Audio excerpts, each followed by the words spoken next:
E aí, gente, tudo bem? Boa tarde, boa noite. Eu não sei em que momento vocês vão estar assistindo a essa aula. Eu me chamo João Pedro Cardoso, eu sou residente de Biologia do Instituto Federal do Piauí.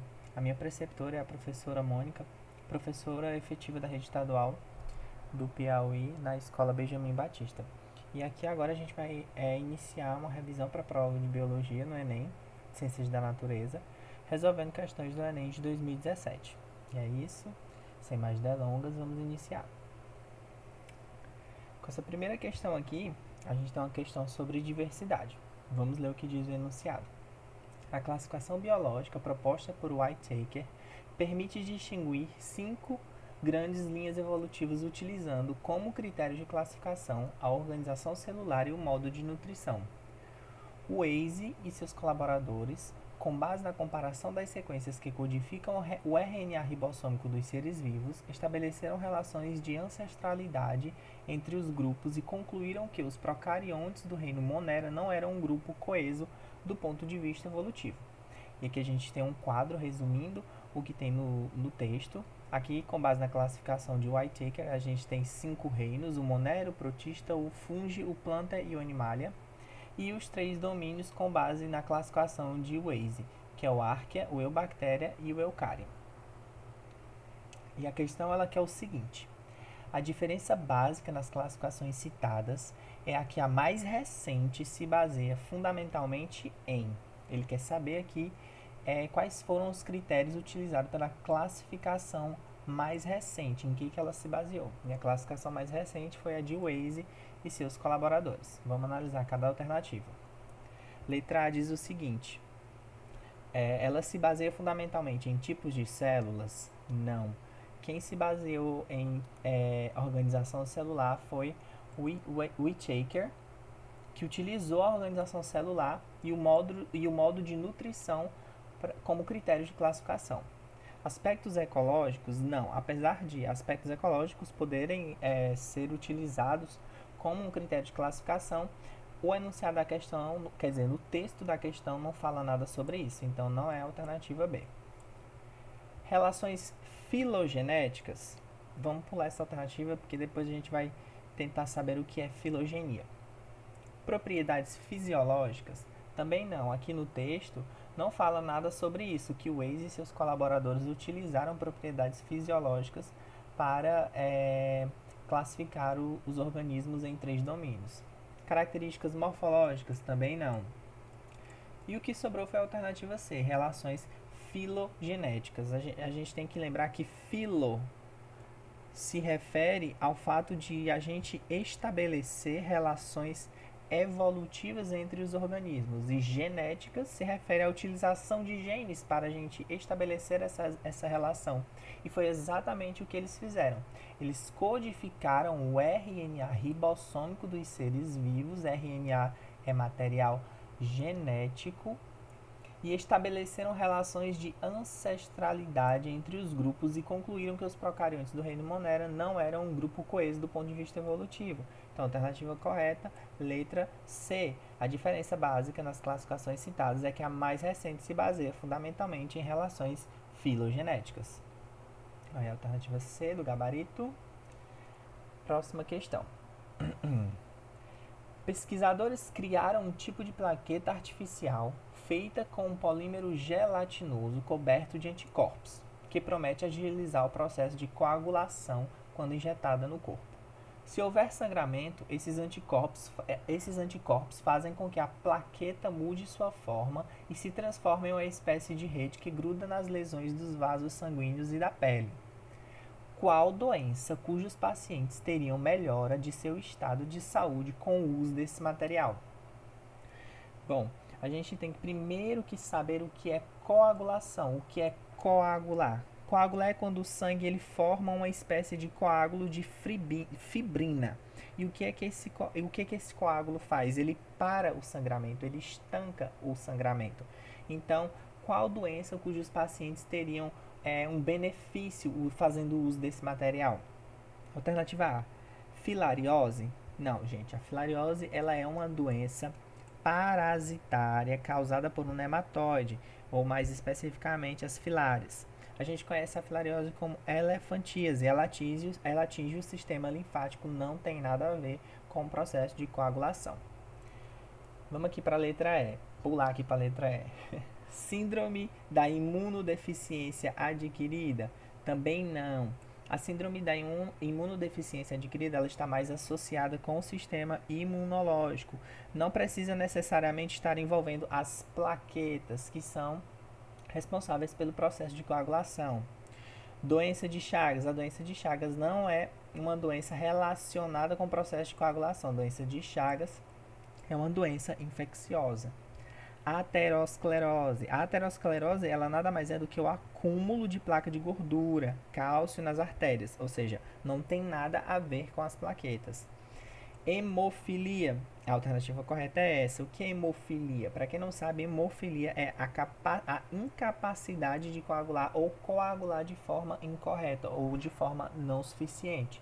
Alternativa correta, letra B. Aqui nessa questão a gente tem uma questão de fisiologia humana associada com doenças. Então é sempre bom a gente ter em mente aquelas doenças parasitárias principais e tal, para a gente conhecer como é que ela é causada, o que, que ela afeta. Então sugiro que vocês deem uma revisada nisso. A próxima questão ela é um pouquinho mais extensa, mas vamos lá. Pesquisadores conseguiram estimular a absorção de energia luminosa em plantas graças ao uso de nanotubos de carbono. Para isso, nanotubos de carbono se inseriram no interior dos cloroplastos por uma montagem espontânea, através das membranas dos cloroplastos. Pigmentos da planta absorvem as radiações luminosas. Os elétrons são excitados e se deslocam no interior de membranas dos cloroplastos. E as plantas utilizam em seguida essa energia elétrica para a fabricação de açúcares. Os nanotubos de carbono podem absorver comprimentos de onda habitualmente não utilizados pelos cloroplastos. E os pesquisadores tiveram a ideia de utilizá-los como antenas, estimulando a conversão de energia solar pelos cloroplastos com o aumento do transporte de elétrons.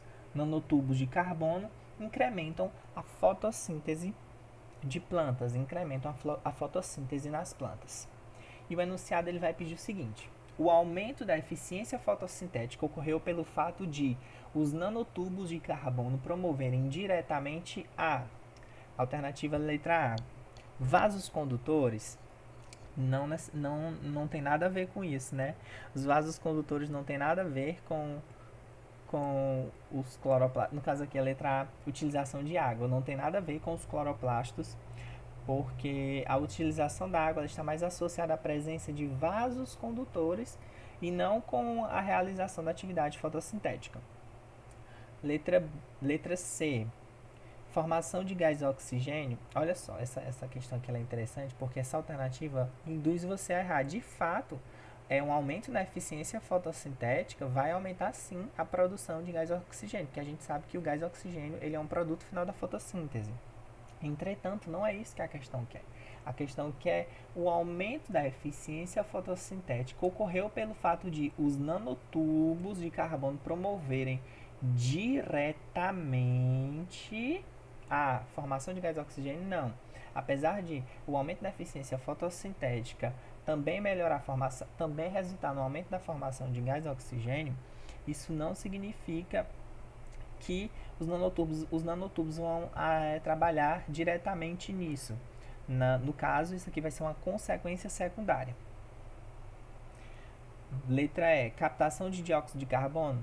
Também está correto do ponto de vista fisiológico. Se eu aumento a eficiência fotossintética, eu aumento a captação de dióxido de carbono. Entretanto, todavia, é a mesma problemática da alternativa anterior, da alternativa C. A captação de dióxido de carbono vai ser consequência de outro fator e não é diretamente da presença dos nanotubos de carbono. Letra D, proliferação dos cloroplastos. Isso aqui está mais associado com o movimento do citoesqueleto lá no citoplasma, um movimento que a gente conhece como ciclose. Nada tem a ver com a presença dos nanotubos e, consequentemente, com o aumento da eficiência fotossintética. A alternativa correta é a letra B, porque eu aumento o espectro de comprimento de onda que as plantas podem utilizar, né? Ele vai dizer lá que os nanotubos eles podem absorver comprimentos de onda que habitualmente não são utilizados pelos cloroplastos, né? O que vai resultar, consequentemente, num aperfeiçoamento, numa maior eficiência da atividade fotossintética das plantas. Alternativa correta, letra B de bola. Próxima questão. É uma questão de ecologia. É muito interessante e importante atentar que questões relacionadas à ecologia, ecossistemas, biomas, elas caem muito no Enem. Em sua maioria, na biologia, são questões relacionadas a aspectos ecológicos. Vamos ler aqui o textozinho da questão. O fenômeno da piracema, ou subida do rio, é um importante mecanismo que influencia a reprodução de algumas espécies de peixes, pois induz o processo que estimula a queima de gordura e ativa mecanismos hormonais complexos, preparando-os para a reprodução. Intervenções antrópicas nos ambientes aquáticos, como a construção de barragens, interferem na reprodução desses animais. Essa intervenção antrópica prejudica a piracema porque reduz. Atentem aqui no enunciado que ele está tratando de uma intervenção específica. Essa intervenção antrópica, qual a intervenção antrópica? A construção de barragens. Prejudica a piracema porque reduz, letra A, o número de espécies de peixes no local. Não necessariamente, né? Porque o número de espécies ele é condicionado por inúmeros fatores, não somente pela reprodução. Então, isso aqui vai ser mais uma consequência secundária. Longevidade dos indivíduos é a mesma problemática da alternativa anterior, mas é importante atentar que em nenhum momento o texto se refere sobre isso. Tenham em mente que o Enem ele nunca vai exigir algo que a resposta não esteja imbricada ali no texto. Geralmente ele recupera conhecimentos que não estão ali, mas a resposta sempre está dentro do texto. Letra C, disponibilidade de alimentos. Não necessariamente, essa alternativa aqui ela é muito generalista. O fato de eu interromper a rota, ele não tem nada a ver com a disponibilidade de alimentos. Período de migração da espécie, olha essa alternativa aqui, ela é perspicaz, porque ela induz você a errar. Você acha que o que vai ocorrer é uma redução do período de migração, mas não. O período de migração da espécie, ele vai continuar o mesmo, né? A maturação sexual da espécie, ela vai continuar a mesma. O que essa questão faz aqui é meio que uma pegadinha, porque você vai confundir período com percurso, que já é a resposta da questão que está na próxima alternativa. Essa intervenção antrópica, ou seja, a construção de barragens, prejudica a piracema porque reduz o percurso da migração. Alternativa correta, letra E. E isso responde à questão por quê? Porque se você tem aqui o rio e o peixe ele tem que subir aqui esse rio e tem uma barragem aqui, ele não consegue completar esse percurso necessário para que ele consiga estimular a queima de gordura e ativar os mecanismos hormonais complexos que vão preparar eles para a reprodução. Então, essa construção de barragens, ou seja, essa intervenção antrópica, vai prejudicar a piracema porque reduz o percurso de migração. Aqui confirmando o gabarito, alternativa correta, letra E de escola. Muito obrigado por terem assistido até aqui. Fiquem em casa, usem máscara, lavem as mãos sempre que possível e usem álcool em gel.